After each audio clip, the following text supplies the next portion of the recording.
నేను చాలా మంది రైతుల దగ్గర తిరిగినప్పుడు చాలా మంది రైతులు ఒకటే చెప్తున్నారు. బాబు ఫ్యాక్టరీ క్లోజ్ చేసేయడమే మంచిది. ఎందుకంటే మాకు అందులో లాభం ఏం లేదు.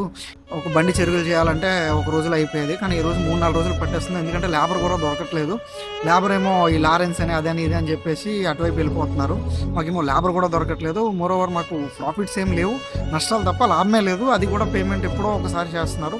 ఫ్యాక్టరీ ఓపెన్ అవ్వడం కంటే క్లోజ్ అయిపోవడం మంచిదని చెప్పి చాలామంది 99% రైతులు చెప్పారు. ఒకే ఒక్కరు చెప్పారు, మన ఫ్యాక్టరీ కదా, మనం కాపాడుకోవాలి, మనం చేసుకోవాలి. కానీ ఎలా నీరు గార్చేశారు ఫ్యాక్టరీని, అసలు నష్టం ఎక్కడ జరిగిందో మనం తెలుసుకోలేకపోయాం, మనం మాట్లాడలేకపోయాం, ఒక్కరే చెప్పారు. మిగిలిన 99% రైతులు ఇదే చెప్పారు, క్లోజ్ చేసేయడమే మంచిది. క్లోజ్ చేయడం అనేది ఒక ఎజెండా.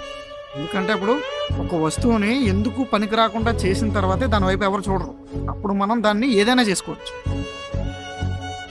అది రైతులకు తెలియదు.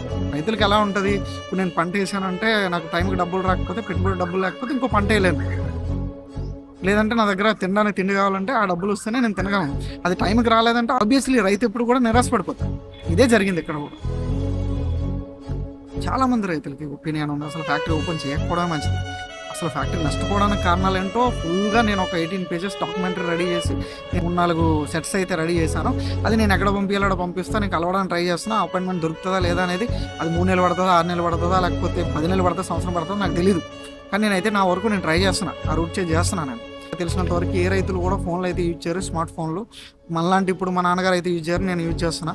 అలా మీరు యూజ్ చేసి ఈ వీడియో మీ వరకు వస్తే కనుక ఒకసారి వాళ్ళకి ఈ వీడియో చూపియండి.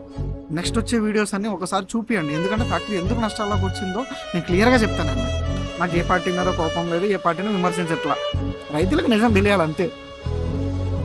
చాలా నిజాలు ఉన్నాయి, నేను మొత్తం చెప్తాను. చలో బాయ్. ఆఫీస్ టైం అయిపోతుంది.